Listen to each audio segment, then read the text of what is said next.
Easley Bridge Road, overdose. CPR is in progress. That's affirmative. That's what we were given. Is that not correct? At about 10 minutes to 2 on the afternoon of Sunday, the 16th of August, a 911 call went out from an apartment complex on Easley Bridge Road in Greenville, South Carolina. The call reported a cardiac arrest. Officers and paramedics reached the Judson Mill lofts within minutes and found a woman unresponsive on the floor while first responders worked on her. They ran advanced cardiac life support. It didn't work. She was pronounced dead shortly after 2:30. The woman was Hayden Panettiere. She was 36 years old, and she was 5 days from her 37th birthday. That much was known by Sunday night. What arrived 2 days later was a document, and the document is what turned a sudden death into something the public is still trying to read correctly. On Tuesday the 18th, the Greenville Police Department released its incident report. It is heavily redacted, but what remains says that 2 men were inside that apartment when officers arrived. Brian Hickerson, Panettiere's on and off boyfriend, and his brother Zach. The responding officer, Matthew Bryan, wrote plainly. He noted that the woman on the floor did not appear to have any obvious physical reason to be unresponsive. He noted that Zach was, in his words, very emotional while paramedics worked, and he noted that Brian did not become emotional until she was declared dead. The report also says Brian Hickerson showed officers a bag of medication Panettiere had been taking. What was in that bag is blacked out. So is the substance of a longer conversation the officer had with him afterward. 2 things need saying immediately, because the space between them is where this whole story lives. Brian Hickerson pleaded no contest in 2021 to 2 felony counts of injuring Hayden Panettiere, and Greenville police have said repeatedly that their preliminary investigation found no signs of foul play or suspicious circumstances. No one has been accused of anything in connection with her death. Both of those statements are true at the same time, and neither one cancels the other. To understand why the second sentence in that report landed the way it did, you have to go back 8 years to a restaurant in West Hollywood. Panettiere met Hickerson in 2018. She was already famous, and had been for most of her life. She first appeared on camera in a commercial at 11 months old. At 9, she voiced Princess Dot in A Bug's Life. At 11, she played Cheryl Yost in Remember the Titans, the coach's daughter who knew more football than the grown men around her. And she said years later that if she could return to any period of her life, that would be the one. Then came Heroes in 2006, and the line the whole show was built around, save the cheerleader, save the world. Then Nashville, where she played a self-destructing country star named Juliet Barnes and did her own singing, and where she earned 2 Golden Globe nominations. By any ordinary measure, she had a career most actors never get near. The private version ran differently. She met the boxer Vladimir Klitschko in 2009. They were engaged in 2013, and their daughter Kaya was born in December of 2014. Severe postpartum depression followed. She entered rehab in 2015 while still filming Nashville. She later described that period as drowning, and said she was the one who checked herself in. In 2018, she signed over primary custody of Kaya to Klitschko. The engagement ended around the same time. The relationship with Hickerson began that year.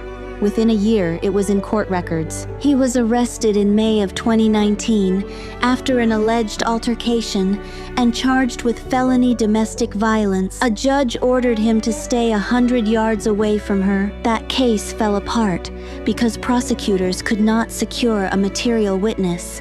He was arrested again in Wyoming on Valentine's Day of 2020. Later that year, Los Angeles prosecutors filed 8 counts against him, covering alleged incidents across 2019 and 2020. In July of 2020, Panettiere filed for a restraining order. In April of 2021, he pleaded no contest to 2 of those counts. He was sentenced to 45 days in county jail and served 33. He got 4 years of probation, 52 domestic violence classes, a $500 restitution order, and a 5-year protective order. He has been trying to undo that record since. He asked a court to reduce the felonies to misdemeanors and wipe them in July of 2025, and was refused. He tried again this month. On Thursday, the 13th of August, with prosecutors opposing him, Judge Olivia Rosales denied both requests. 3 days later, Hayden Panettiere was dead. Those dates are confirmed. The Los Angeles County District Attorney's Office verified the ruling, but a gap on a calendar is not a cause, and nobody investigating this has suggested the two are connected.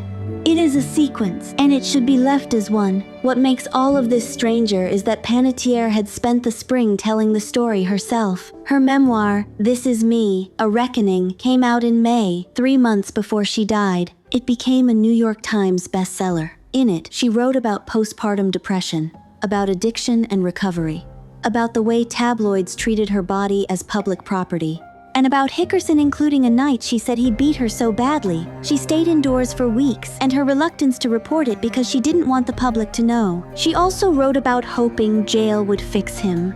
She wanted him scared, she said, not ruined. She wrote about deciding to let go of her resentment. The book stops around early 2023. It does not cover the last 3 years of her life.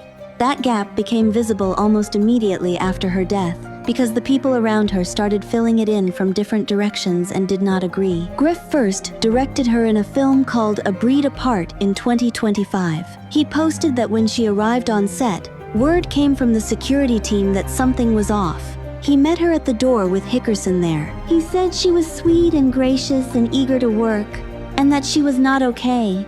He declined to explain what he meant, but said that after 100 films he knew what he was looking at, and that the energy in the room was dark. Her mother spoke on Tuesday. For the first time, Leslie Vogel is 70, a former soap actress who managed her daughter's career until Panettiere was 19. She told NBC News that Hickerson was someone the family had been trying to get rid of for quite some time, and that he was with her at her death. She said her daughter had sadly lost her way, but the two of them were estranged and had been. Panettiere described asking her mother, during a lunch break on the Heroes set, to stop being her manager and just be her mom, and being told, "You owe me." She said she was disappointed to learn that meant money. Vogel, for her part, had said publicly in the spring that after 20 years of trauma, she had taken professional advice and gone no contact. She told NBC News she doesn't know why her daughter was in South Carolina and that she would be speaking to a detective. Klitschko posted the day after. He wrote that his family was in profound shock, that she left this world far too soon, that she built a career on real talent while facing the darker sides of a demanding industry. He said he would always speak of her to their daughter with respect. And there is one small thing that sits oddly next to all of it. On Friday night, her Nashville co-star Charles Eston played a show at a venue inside the same Judson Mill complex. His tour bus left overnight for Wilmington. She arrived the next day. He called it a strange coincidence and said he wished it had put them in the same place at the same time. Police have not said whether his show had anything to do with why she was in Greenville.